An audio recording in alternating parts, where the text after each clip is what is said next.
Sir నమస్కారం sir. నమస్తే అండి. సార్ ఇవాళ 'సిద్ధు జొన్నలగడ్డ' మూవీ 'తెలుసు కదా' అనే ఒక సినిమా రిలీజ్ అవ్వడం జరిగింది సార్. మరి 'జాక్' సినిమాతో కాస్త దెబ్బతిన్న 'సిద్ధు జొన్నలగడ్డ' ఈ సినిమాతో కమ్‌బ్యాక్ ఇచ్చాడా? సో మరి 'తెలుసు కదా' సినిమా ఎలా అనిపించింది? మీ రివ్యూ ఏంటి సార్ ఈ సినిమా మీద?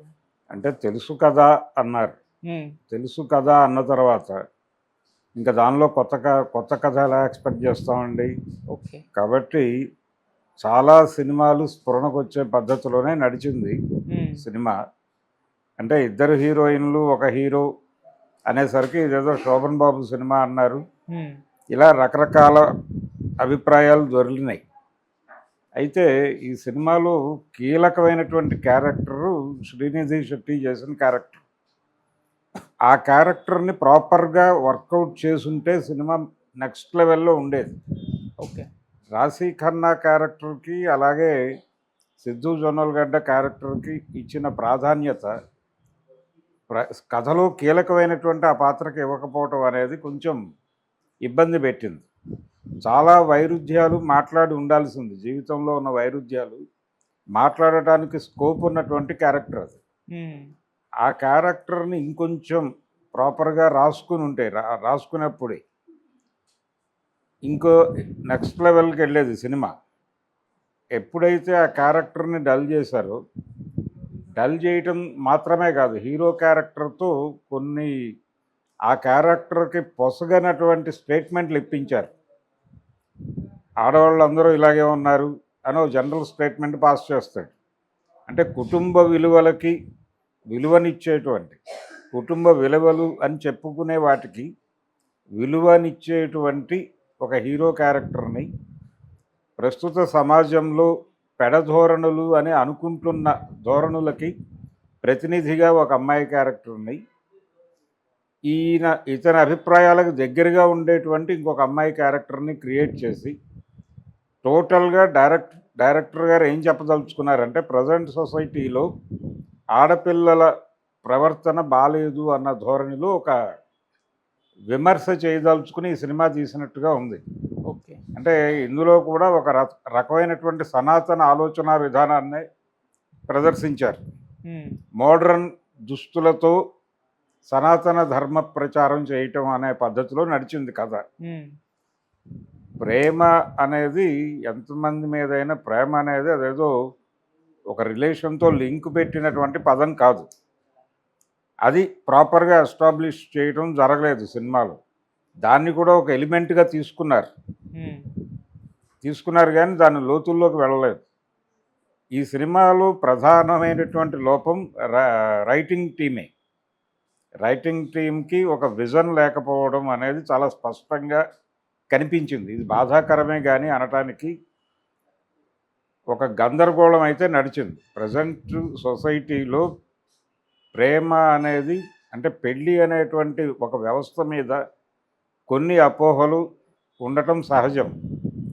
ఆ అపోహలు అంటే అదొక ఇన్స్టిట్యూషన్ అయిపోతుంది. ఆ ఇన్స్టిట్యూషన్లోకి వెళ్ళిన తర్వాత స్వేచ్ఛ హరించుకుపోతుంది అనే అభిప్రాయంతోనూ, ఈ ప్రేమ బాగానే ఉంటుంది కానీ పెళ్ళి కొంచెం ఇబ్బందికరం అనేటువంటి ఆలోచన ఉండడం తప్పేం కాదు. అటువంటి ఆలోచన తప్పు అన్నటువంటి ధోరణిలో కథ పెడుతుంది. అక్కడ అవతల వాళ్ళ ఆర్గ్యుమెంట్ ఏంటి, వాళ్ళు అసలు ఏం ఆలోచిస్తున్నారు ప్రపంచం గురించి, ఎందుకు ఆ అభిప్రాయానికి వచ్చారు, దానికి ఉన్నటువంటి రూట్స్ ఏంటి అనే ఏరియాలోకి వెళ్ళుంటే అది డిఫరెంట్ కథ అయి ఉండేది. అది డిఫరెంట్ కథ చేసే అవకాశం ఉండి కూడా చేయలేకపోవడం వలన ఫైనల్గా తెలుసు కదా అంది ఆవిడ, డైరెక్టర్ గారు నీరజా కోన. ఓకే. తెలుసు కదా అనటంలోనే సనాతనం ఉంది. అందువలన ఇందులో కొత్త పాయింట్ లేదు. కొత్తగా ఆలోచించడం తప్పు అని చెప్పేటువంటి పాత సందేశం ఉంది. అందుకని సిద్ధు జొన్నలగడ్డ తన యాటిట్యూడ్తో, అంటే మోడ్రన్గా కనిపిస్తూ యాటిట్యూడ్ ప్రదర్శిస్తూ సనాతనాన్ని చెప్పడం అనేది ఆ క్యారెక్టర్ ప్రోగ్రామ్. ఓకే. అలాగే రాశీ ఖన్నా కూడా ఆ క్యారెక్టర్ని కూడా అలాగే డిజైన్ చేశారు. దాదాపుగా వాళ్ళిద్దరికీ సిమిలారిటీస్ ఉంటాయి. ఆ రెండు క్యారెక్టర్లు ఒకే ధోరణిలో వ్యవహరించేటువంటి ఇద్దరు, అంటే ఒకేలాంటి అభిప్రాయాలు కలిగిన వాళ్ళు పెళ్లి చేసుకుంటే ఎలా ఉంటుంది జీవితం అని పాత రోజుల్లో నవలలు అవి వచ్చేవి. అలా ఉండదు. ఏ యూనిట్‌కి ఆ యూనిట్టే ఉంటుంది. ఎవరి ఎక్స్‌పీరియన్సెస్ వాళ్ళ ఎక్స్‌పీరియన్సెస్ వాళ్ళు జీవితంలో పొందినటువంటి అనుభవాలతోనే జీవితాన్ని దర్శించి ప్రవర్తిస్తారు. ఇది ప్రాపర్‌గా ఎగ్జిక్యూట్ కాలేదు ఆ సినిమాలో. ఓకే. ఆ క్యారెక్టర్ అలా ఉండటానికి రీజన్ ఏమిటి అనే దానికి ఒక బ్యాక్‌గ్రౌండ్ స్టోరీ రాసుకున్నారు. హీరో క్యారెక్టర్ వరకు, సిద్ధు జొన్నలగడ్డ క్యారెక్టర్ వరకు. ఓకే. అలాగే రాశీ ఖన్నా క్యారెక్టర్‌కి ఒక ఒక డీటెయిల్స్ ఏవో వర్కౌట్ చేసే ప్రయత్నం చేశారు. ఒక బామ్మ క్యారెక్టర్ ఉంది దీనికి.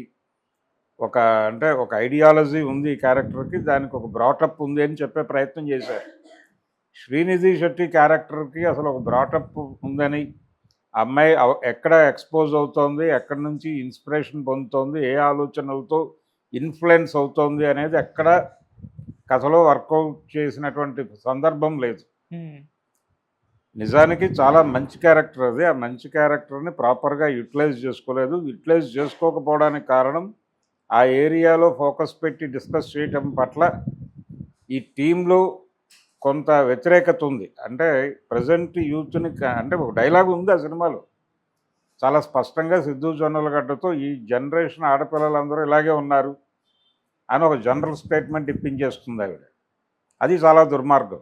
ఎందుకు దుర్మార్గం అంటే ఇప్పుడు ప్రెజెంట్ సొసైటీలో ఆడపిల్లల మీద నింద వేయటం అనేది చాలా కామన్‌గా జరిగిపోతుంది.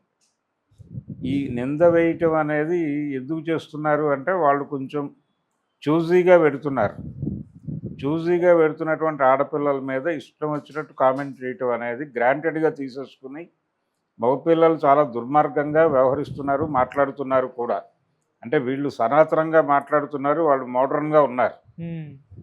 ఈ వైరుధ్యాన్ని ఆ 2 క్యారెక్టర్ల మధ్య ప్రాపర్‌గా ఎస్టాబ్లిష్ చేయగలిగుంటే అది నేటి కథ అయ్యేది. ఓకే.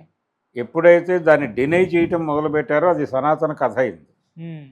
అందుకని ప్రెజెంట్ జనరేషన్‌కి ఏదో చెప్పాలనుకుని ఏది చెప్పలేక అలా అర్ధాంతరంగా కాదండి, అర్ధరహితంగా ముగిసినటువంటి కథ.